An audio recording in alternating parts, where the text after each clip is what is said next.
ಏನು 4 ಡೇಸ್ ನನ್ನ ಮಗನ ಎನ್‌ಎಸ್‌ಯುವಲ್ಲಿ ಎಲ್ಲರಿಗೂ ನಮಸ್ಕಾರ. Welcome back to my YouTube channel. ನಾನು ತುಮಕೂರು ಹುಡುಗಿ ಅನುಶ್ರೀ ಮಾತಾಡ್ತಾ ಇರೋದು. ಯಾರೆಲ್ಲ ತುಮಕೂರವ್ರು ಇದ್ದೀರಾ ಅಥವಾ ತುಮಕೂರು ಸರೌಂಡಿಂಗ್ಸಲ್ಲಿರೋ ಡಿಸ್ಟಿಂಕ್ಸಲ್ಲಿರೋ ಯಾರ್ಯಾರು ಈ ವಿಡಿಯೋ ನೋಡ್ತಾ ಇದ್ರು, ಒಂದು ಲೈಕ್, ಒಂದು ಶೇರ್, ಒಂದು ಕಮೆಂಟ್ ಮಾಡಿ, ಮತ್ತು ನಿಮ್ಮ ಫ್ರೆಂಡ್ಸಿಗೂ ಕೂಡ ಶೇರ್ ಮಾಡಿ. ಇಷ್ಟ ಆಗಿದ್ರೆ ಒಂದು ಆರ್ಟ್ ಸಿಂಬಲ್ ಹಾಕಿ ಸಪೋರ್ಟ್ ಮಾಡಿ ಅಂತ ಹೇಳ್ತಾ, ಇವತ್ತಿನ ಟಾಪಿಕ್ ಅಂತಲೇ ಹೇಳ್ತೀನಿ ನಾನು. ಇವತ್ತಿನ ಟಾಪಿಕ್ ಬಂದು ನನ್ನ ಮಗನ ಏನಕ್ಕೆ NICUವಲ್ಲಿ ಇಕ್ಕಿದ್ರು, ಯಾಕೆ ಇಕ್ಕಿದ್ರು, ಮತ್ತು ನನ್ನ ಮಗ ಯಾಕೆ ಬೇಗ ಡೆಲಿವರಿ ಆಯಿತು, ಮತ್ತು ಎಷ್ಟು ವೆಯ್ಟ್ ಇದೆ ನನ್ನ ಮಗ, ಯಾಕೆ ಜಾಸ್ತಿ ವಾಂತಿ ಮಾಡ್ಕೊತಿರ್ತಾನೆ. ಇದೇ ರೀತಿ ಅಂದರೆ ತಾಯಂದಿರಿಗೆ ಮಕ್ಕಳು ವಾಮಿಟ್ ಮಾಡ್ಕೊಂಡ್ರೇ ಭಯ, ಸ್ವಲ್ಪ ಸಪ್ಪಗಿದ್ರೂ ಭಯ. ನನಗಂತೂ ಎಲ್ಲದಕ್ಕೂ ಭಯನೇ ಕಾರಣ ಆಗ್ಬಿಟ್ಟಿದೆ. ಸೊ ಇವತ್ತಿನ ವಿಷಯ ಬಂದು ಇದಾಗಿರುತ್ತೆ. ಸೊ ನಾನು ಹೇಳೋದಿಷ್ಟೇ, ಸಬ್ಸ್ಕ್ರೈಬ್ ಆಗಿ, ಲೈಕ್ ಮಾಡಿ, ಶೇರ್ ಮಾಡಿ, ಮತ್ತು ಕಮೆಂಟ್ ಮಾಡಿ ಅಂತ ನಾನು ಹೇಳ್ತಿರ್ತೀನಿ. ಸೊ ನನ್ನ ಮಗ ನನಗೆ ಯೂಶ್ವಲಿ ನಾನು ಹೇಳಿದ್ದೆ, ನಾನು ಡೆಲಿವರಿ ಬ್ಲಾಗ್ ಅಂತ 2 ಡೇಸಿಂದ ನಂಗೆ ಬ್ಯಾಕ್ ಪೇಯ್ನ್ ಇತ್ತು. ನಾನೆಲ್ಲೋ ನನ್ನ ಮಗನ ಕುಡಿಸ್ಕೊಂಡು ಆಟ ಆಡಿಸ್ತಿರೋದಕ್ಕೆ ಬ್ಯಾಕ್ ಪೇಯ್ನ್ ಬಂದಿದೆ ಅಂತ ಹೇಳ್ಬಿಟ್ಟು ನಾನು ಸುಮ್ಮನಾಗಿದೆ. ಆಮೇಲೆ 3ನೇ ದಿನಕ್ಕೆ ಸಾಯಂಕಾಲ ಒಂದು 4 ಗಂಟೆ ಆದಾಗ ಸ್ನಾನ ಮಾಡೋಕ್ಕೆ ಹೋದರೆ ನನಗೆ ಇವನ್ ಎದ್ದೇಳೋಕ್ಕೂ ಅಷ್ಟು ಸೊಂಟ ಪೇಯ್ನ್ ಬಂದ್ಬಿಡ್ತು. ಸೊ ಅದಕ್ಕೆ ಆಮೇಲೆ ನನ್ನ ಹಸ್ಬೆಂಡಿಗೆ ಅಳ್ತಾನೆ ಫೋನ್ ಮಾಡಿಬಿಟ್ಟು, ನನಗೆ ಆಗ್ತಿಲ್ಲ, ಹಾಸ್ಪಿಟ್ಲಿಗೆ ಹೋಗ್ಬೇಕು ಬಾ. ಅವರೆಲ್ಲ ಔಟ್ಸೈಡ್ ಹೋಗಿದ್ರು. ಸೊ ಬಂದ್ಬಿಟ್ಟು ನನ್ನ ಮಗ ಬಂದ. ಮೊಮ್ಮು ಎಲ್ಲ ಚೆಕಪ್ ಎಲ್ಲ ಆಯಿತು.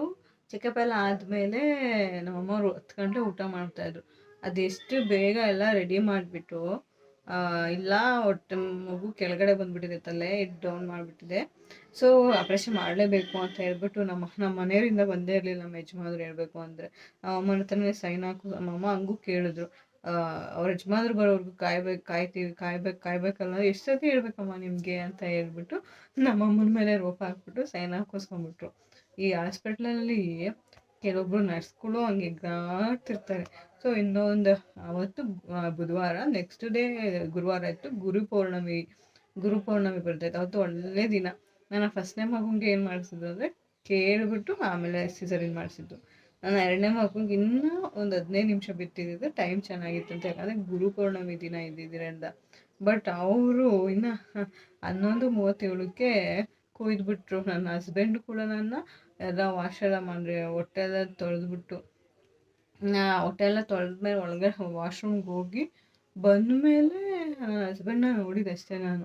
ಆಮೇಲೆ ನೋಡಿದೆ ಥಿಯೇಟ್ರ್ ಒಳಗೆ ಕರೆದಿದ್ರು. ಥಿಯೇಟ್ರ್ ಒಳಗೆ ನನಗೆ ಹೊಲಿಗೆ ಎಲ್ಲ ಹಾಕ್ತಾಯಿದ್ರು. ಆವಾಗ ನನ್ನ ಹಸ್ಬೆಂಡ್ನ ಕರೆದಿದ್ರು ನನಗೇನು ನನ್ನನ್ನು ಮಾತಾಡಿಸ್ಬೇಕು ಅಂತ ಅಂದಾಗ. ಸೊ ಆ ರೀತಿಯಾಗಿ ಅಷ್ಟೊತ್ತಿಗೆ ಕುಯ್ದೇ ಬಿಟ್ಟು ಮನ್ಗಿಸ್ಬಿಟ್ರು. ನನ್ನ ಮಗನ ಡೆಲಿವರಿ ಮಾಡಿ ಅಂದರೆ ಅವನು ಹತ್ತಿದ್ದು ನನಗೆ ಕೇಳಿಸ್ತು. ಆಗ ಅವ್ರು ಹೇಳಿದ್ರು, ಗಂಡು ಮಗು ಆಗಿದೆ ನಿನಗೆ ಅಂತ. ತುಂಬ ಖುಷಿ ಆಯಿತು. ಯೂಶ್ವಲಿ ಹೇಳಬೇಕು ಅಂದರೆ ನನಗೆ ಅಳು ಬಂತು. ಹಂಗೂ ಕೇಳಿದ್ರೆ ಯಾಕೆ ಕಳ್ತಿದ್ಯಾ ಅಂತ ಹೇಳಿ, ಖುಷಿಗೆ ಕಣ್ಣೀರು ಬಂದಿದ್ದು. ಸೊ ಆಮೇಲಿಂದ ಬ್ರೀತಿಂಗ್ ಪ್ರಾಬ್ಲಮ್, ಅಲ್ಲೇ ಇನ್ನೇನಿಲ್ಲ ಅಲ್ಲಿ. ನನಗೆ ಟ್ರೇ ಕಲರ್ ನೆನಪಿದೆ. ನನಗೆ ಲೈಟ್ ಗ್ರೀನ್, ಇಲ್ಲಿದೆ ನೋಡಿ, ಈ ಗ್ರೀನ್ ಕಲರೇ. ಈ ಲೈಟ್ ಗ್ರೀನ್ ಕಲರ್ ಟ್ರೇ ಒಳಗೆ ನನ್ನ ಚಿಕ್ಕ ಮಗುನ ಹಾಕ್ಬಿಟ್ಟು ತೋರಿಸಿದ್ರು ನನಗೆ. ನಾನು ಹಿಂಗೆ ನೋಡಿ ಮುಟ್ಟಮ್ಮ ಅಂತ ಅಂದರು. ಮುಟ್ಟಿದೆ. ಯಾಕೆ ಅಂತ ಅಂದರೆ ಬ್ರೀತಿಂಗ್ ಪ್ರಾಬ್ಲಮ್ ಇದೆ ಇವನಿಗೆ ಅನ್ನೋನಂತೆ. ಸೊ ಬ್ರೀತಿಂಗ್ ಪ್ರಾಬ್ಲಮ್ ಇದೆ, ಹಾಸ್ಪಿಟ್ಲಿಗೆ 1 ಅವರ್ ಇರಬೇಕು ಅಂತ. ತುಮಕೂರಲ್ಲಿ ಸಿದ್ಧಗಂಗಾ ಇವಾಗ ಸದ್ಯಕ್ಕೆ ನಡೀತಾ ಇರೋ ಸಿದ್ಧಗಂಗಾದಲ್ಲಿ. ಸೊ ಸಿದ್ಧಗಂಗಕ್ಕೆ 1 ಅವರ್ ಅಂತ ಕರ್ಕೊಂಡೋದ್ರು ಅಷ್ಟೇ. 4 ಡೇಸ್ ಮಾಡಾಕ್ಬಿಟ್ರು. 1 ಅವರ್ ಅಂತ. ಅವಾಗ ಅದು ಯಾರಿಗೂ ತೋರಿಸಿಲ್ಲ, ನನ್ನ ಹಸ್ಬೆಂಡಿಗೆ ತೋರಿಸಿದ್ರು ಅನಿಸುತ್ತೆ. ಕರ್ಕೊಂಡು ಹೋದ್ರು. ನಮ್ಮಮ್ಮ ಪಾಪನ ತೋರಿಸಿಲ್ಲ ಅಂದಾಗ ನಮ್ಮ ಯಜಮಾನರು ಕರ್ಕೊಂಡೋಗಿ ತೋರಿಸಿದ್ದಂತೆ. ನನ್ನ ಮಗ ಹುಟ್ಟಿದಾಗ ತುಂಬ ಬೆಳ್ಳಗಿದ್ದಂತೆ. ನಮ್ಮ ಅತ್ತೆನೂ ನೋಡಿದ್ದಾರೆ, ಅಂದರೆ ನಮ್ಮ ಅತ್ತೆ ನಮ್ಮ ಅಪ್ಪನ ತಂಗಿ, ಅವರು ನೋಡಿದ್ದಾರೆ, ನಮ್ಮಮ್ಮ ನೋಡಿದ್ದಾರೆ. ತುಂಬ ಬೆಳಗಿದ್ದಾನೆ, ಎಷ್ಟು ಬೆಳಗಿದ್ದಾನೆ ಅಂತ ನಮ್ಮಮ್ಮ ಹೇಳ್ತಾನೇ ಇದ್ರು ನನಗೆ. ನನ್ನ ಅಬ್ಸರ್ವೇಷನ್ಗೆ ಇಕ್ತಾರಲ್ಲ, ಅಬ್ಸರ್ವೇಷನ್ ರೂಮಲ್ಲಿ ಇದ್ದಾಗ ಎಷ್ಟು ನನ್ನ ಮಗನ, ನನ್ನ ದೊರೆಗಿನ್ನ ಬೆಳಗಿದ್ದಾನೆ ಅಂತ ಹೇಳಿ. ನನ್ನ ಮಗನ ಹೆಸರು, ದೊಡ್ಡ ಮಗನ ಹೆಸರು ನನ್ನ ಮಗ ದೊರೆ, ಅವನ ಹೆಸರು. ಸೊ ಅವನಿಗೆ ಬೆಳಗಿದ್ದಾನೆ ಅಂತ ಹೇಳ್ತಾ ಇದ್ರು. ಆಮೇಲೆ NICU ನನಗೆ 4 ಡೇಸ್. ಅದು ನನ್ನ ಯಜಮಾನ್ರು ಒಂದಿನ ಏನೋ ಗ್ರೀನಾಗಿ ವಾಮಿಟ್ ಮಾಡಿದ್ದಂತೆ, ನೀರು ಕುಡ್ತಿದ್ದೆ ಬೇಬಿ ಅಂತ. ಒಂದಿನ ಅಬ್ಸರ್ವೇಷನ್ ಅಂದರೆ ಒಂದಿನ ಫುಲ್ಲು ಏನೂ ಕೊಟ್ಟಿಲ್ಲ, ಬರೀ ಇದನ್ನು ಎಂಥರ ಡ್ರಿಪ್ಸ್ ಎಲ್ಲ ಇಕ್ಕಿದ್ದಾರೆ ಪಾಪನ. ಆಮೇಲೆ 10 ml ಹಾಕೊಂಡು 10 ml ಹಾಕಿದ್ರೆ ವಾಂತಿ ಮಾಡಿದ್ರೆ ಹಾಕಂಗಿಲ್ಲ, 2 hours ಒಂದ್ಸಲ 10 ml ಹಾಕ್ತಿದ್ರಂತೆ. ವಾಂತಿ ಮಾಡಿದ್ರೆ 20 ml ಜಾಸ್ತಿ ಕುಡಿಬೇಕು ಅಂತ 4 daysವರೆಗೂ ಇಟ್ಕೊಂಡಿದ್ದಾರೆ ಪಾಪನ. ಎಷ್ಟು ಟ್ರೈ ಮಾಡಿದ್ರು ಇವತ್ತು ಕೊಡ್ತೀವಿ ನಾಳೆಗೆ ಕೊಡ್ತೀವಿ ಅಂತ ಹೇಳ್ತಾನೆ ಇದ್ದಾರೆ. ಆಮೇಲೆ ನನ್ನ ಹಸ್ಬೆಂಡ್ ಹೋಗ್ಬಿಟ್ಟು ನಾವು ತಾಯಿ ಮಗುನ ಒಂದೇ ಕಡೆ ಶಿಫ್ಟ್ ಮಾಡ್ತಿರ್ಬೇಕಾದ್ರೆ ನಿಮ್ಮನ್ನ ಡಿಸ್ಚಾರ್ಜ್ ಮಾಡಿಕೊಟ್ಬಿಟ್ರಿ ಅಂದರೆ ಆಮೇಲೆ ಮಗು ಚೆನ್ನಾಗಿದೆ ಅಂತ ಹೇಳಿ ನನಗೆ ಬುಧವಾರ ಆದರೆ ನನಗೆ ಶನಿವಾರ ಸಾಯಂಕಾಲ ಮಗುನ ಕೊಟ್ಟಿದ್ದು. ಭಾನುವಾರ ಡಿಸ್ಚಾರ್ಜ್ ಮಾಡ್ತಾರೆ ಅಂದರೆ ಅವಾಗ ಇನ್ನೊಂದು ಹೇಳ್ತಾರೆ, ಇನ್ನು ನನ್ನ ಬೇಬಿ ಅವಾಗೇನು ಹೇಳ್ತಾರೆ, ಕೈಯಿದು ಪಾಪುಗೆ ಸಿಸರಿನ ಸೂಜಿ ಎಲ್ಲ ಹಾಕ್ಬಿಟ್ಟಿದ್ದು, ಇದನ್ನೆಲ್ಲ ತೆಗ್ಸಾಕಿ ನಂದೆಲ್ಲ ತೆಗ್ಸಾಕಿ ಡಿಸ್ಚಾರ್ಜ್ ಅಂತ ರೆಡಿ ಆದರೆ ಆವಾಗ ಸಿದ್ಧಾರ್ಥ ಡಾಕ್ಟ್ರು ಬಂದ್ಬಿಟ್ಟು ಜಾಂಡಿಸ್ ಚೆಕ್ ಮಾಡಬೇಕು ಅಂತಂದು. ಯೂಶ್ವಲಿ ಜಾಂಡಿಸ್ ಚೆಕ್ ಮಾಡ್ಬೇಕು. ಆವಾಗ ಡಿಸ್ಚಾರ್ಜ್ ಅಂತ ಖುಷಿಯಾಗಿ ರೆಡಿ ಆದರೆ ಜಾಂಡೀಸು ನಾಳೆ ಇನ್ನು ಎಲ್ಲ ರಿಪೋರ್ಟ್ ನೋಡಬೇಕು ಅಂತ. ಆವಾಗ ನೈಟ್ ಕರ್ಕೊಂಡು ಹೋಗಿ ಮಕ್ಕಳಿಗೆ ಬ್ಲಡ್ ತೆಗೆಯೋದು ತುಂಬಾ ಕಷ್ಟ. ನಾನು ತುಂಬ ನೋಡ್ಬಿಟ್ಟಿದ್ದೀನಿ ಇದನ್ನು. ನನಗೆ ತುಂಬಾ ಬೇಜಾರು. ನಾನು ನೋಡಿ ನನಗೆ ಅಳುನೇ ಬರ್ದಂಗೆ ಆಗ್ಬಿಟ್ಟಿದೆ ನನಗೆ. ಆ ರೇಂಜಿಗೆ ಮಕ್ಕಳಿಗೆ ಸಿಗಲ್ಲ ನರಗಳು. ಸೊ ಅದರಿಂದ ಏನು ಮಾಡ್ತಾರೆ, ಚುಚ್ಚುತ್ತಿರ್ತಾರೆ. ನರ್ಸ್ಗಳು ಅಷ್ಟೇ, ಅವ್ರಿಗೂ ಭಯನೋ ಏನೋ ಸುಮ್ಮನೆ ಚುಚ್ಚುತ್ತಿರ್ತಾರೆ, ರಕ್ತ ಇರ್ತಿರ್ತಾರೆ. ತುಂಬ ಅಳ್ತಿದ್ದೆ. ರಕ್ತ ತಗೊಂಡು ಹೋಗಿ ಮತ್ತು ಅದು ಸ್ಯಾಂಪಲ್ ಕೊಟ್ಟು ಜಾಂಡಿಸ್ ಏನಿರಲಿಲ್ಲ ಇವನಿಗೆ. ಅಂದರೆ ಬಿಸಿಲಿಗೆ 4 ದಿನ ಆದ್ರೂ ಬಿಸಿಲಿಗೇನು ತೋರಿಸ್ತಿರ್ಲಿಲ್ಲ ಅಂತ ಹೇಳ್ಬೋದು. ಅದೊಂದು. ಮತ್ತು ಲಿವರು ಬೇಗ 37 ವೀಕ್ಸಿಗೆ ಆಗಬೇಕಾಗಿತ್ತು, ಬಟ್ ಮೆಚ್ಯೂರ್ಡ್ ಆಗಿಲ್ಲ ಇವನಿಗೆ. ಸ್ವಲ್ಪ ಲಿವರ್ ಆಗಿ ಮತ್ತು ಡೈಜೆಸ್ಟಿವ್ ಸಿಸ್ಟಮ್ ಆಗಲಿ. ಸೊ ಆದ್ದರಿಂದ ಹಂಗಾಯಿತು. ವಾಮಿಟು ಕೂಡ ಇವಾಗಲೂ ಕೂಡ ಡೈಜೆಸ್ಟಿವ್ ಸಿಸ್ಟಮ್ ಇಮ್ಮೆಚ್ಯೂರ್ಡ್ ಆಗಿರೋದ್ರಿಂದ ಹಂಗಾಗುತ್ತೆ ಅಂತ. ಜಾಂಡಿಸ್ ಬರೋದು ಲಿವರ್ ಇಮ್ಮೆಚ್ಯೂರ್ ಆಗಿದ್ರಿಂದ ಅಂತ ಹೇಳ್ತಾರೆ. ಸೊ ಆ ಜಾಂಡೀಸಿಂದ ಆಯಿತು. ಆಮೇಲಿಂದ 4 ದಿನ ಜಾಂಡೀಸಿದ್ದಾಯಿತು. ಆಮೇಲೆ ಸೋಮವಾರ ಹೆಂಗೋ ಡಿಸ್ಚಾರ್ಜ್ ಮಾಡ್ತೀವಿ ಅಂತ ಅಂದರು. ಡಿಸ್ಚಾರ್ಜ್ ಹೆಂಗೋ ಆದರೆ ಸಾಕು ಅಂತ ಅನಿಸ್ಬಿಟ್ಟಿದ್ದು ನನಗಂತೂ. ಅಷ್ಟು ಬೇಜಾರಾಗ್ಬಿಡ್ತು ಹಾಸ್ಪಿಟಲಲ್ಲಿ. ಆಗ 6 days ಇದ್ದೆ ನಾನು. ಯಾಕಂದ್ರೆ 4 days ನನ್ನ ಮಗನೇ ಕೊಟ್ಟಿರಲಿಲ್ಲ, 5 days ನನಗೆ. ಆಮೇಲೆ 2 days ಕೊಟ್ಟಿದ್ದೆ ಅಷ್ಟೇ. ಇನ್ನೊಂದು ಅಷ್ಟಾಯಿತು. ಆಮೇಲೆ ಇನ್ನು ಎಷ್ಟು ವೆಯ್ಟ್ ಇದ್ದ ಅಂದರೆ 2.6 ಇದ್ದ. ನನ್ನ ದೊಡ್ಡ ಮಗ 3.1 ಇದ್ದ, ಇವನು 2.6 ಇದ್ದ. ನನ್ನ ಚಿಕ್ಕ ಮಗ 2.6 ಇದ್ದ. ಮತ್ತು ಇನ್ನೊಂದು ನಂಗೆ ಮೆಡಿಸಿನ್ಸ್ ಅಲ್ಲಿ ಹಾಸ್ಪಿಟ್ಲಲ್ಲಿ ಜಾಸ್ತಿ ಮೆಡಿಸಿನ್ ಕೊಟ್ಟಿರಲಿಲ್ಲ ನನಗೆ. ಒಂದೇ ಮೆಡಿಸಿನ್ ನಾನು ತೋರಿಸ್ತೀನಿ. ನಾನು ಪ್ರೆಗ್ನೆಂಟ್ ಆದಾಗಿನಿಂದ ನಾನು ಡಿಲವರಿವರೆಗೂ ಒಂದೇ ಟೈಪ್ ಆಫ್ ಮಾತ್ರೆ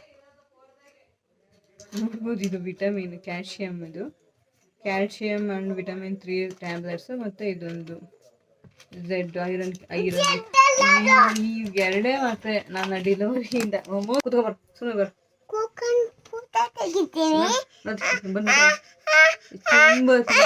ತುಂಬ ಸುಮ್ಮನೆ ಇವನು ಮುಂಚಾಗಿದ್ದ ಹುಡುಗನೇ ಅಲ್ಲ, ಸಿಕ್ಕಾಪಟ್ಟೆ ಸೀಟೆ ಮಾಡ್ತಾನೆ ನೋಡಿ.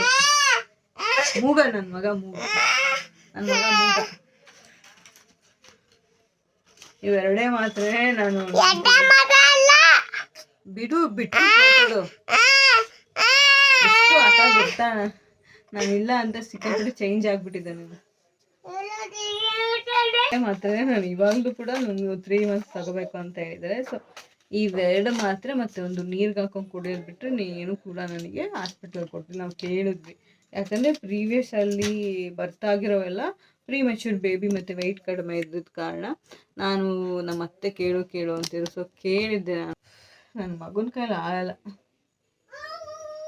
ಆದ್ದರಿಂದ ಏನು ಕೇಳಿದ್ರು ಇವು ಕೊಡೋವೇನಮ್ಮ ಅಂತ ಹೇಳಿದ್ರು. ಸೊ ಏನು ವೆಯ್ಟ್ ಬೇಬಿ ನ್ಯಾಚುರಲ್ ಗ್ರೋತ್ ಆಗಬೇಕು ಅಂತನೋ ಅಥವಾ ಏನೋ ಅವ್ರಿಗೆ ಬೇಬಿ ನ್ಯಾಚುರಲಾಗಿ ಗ್ರೋತ್ ಆಗಬೇಕು ಅಂತ ಅಂದಿದ್ರು. ಸೊ ಇಷ್ಟೇ ಮಾತ್ರ ನನಗಿದ್ದು. ಸೊ ಅದನ್ನು 2.6 ನಾನು ನನ್ನ ಡೇಟ್ ಇನ್ನೂ ಒಂದು 20 days ಇದೆ, ಅಷ್ಟೊತ್ತಿಗೆ ಆಗುತ್ತೆ 3 kg ಅಂದ್ಕೊಂಡಿದ್ದೆ. ಬಟ್ ಸಿಸೇರಿಯನ್ ಆಗಿರೋದ್ರಿಂದ ನನಗೆ ಬೇಗನೆ ಡೆಲಿವರಿ ಮಾಡ್ದು ಅಂತ ಆಯಿತು. ಇನ್ನು ಗುರುವಾರ ಹೋದ್ರೆ ನಮ್ಮ ಹಾಸ್ಪಿಟ್ಲಿಗೆ 4 days ಬಿಟ್ಕೊಂಡು ಬನ್ನಿ ಅಂದಿದ್ರು.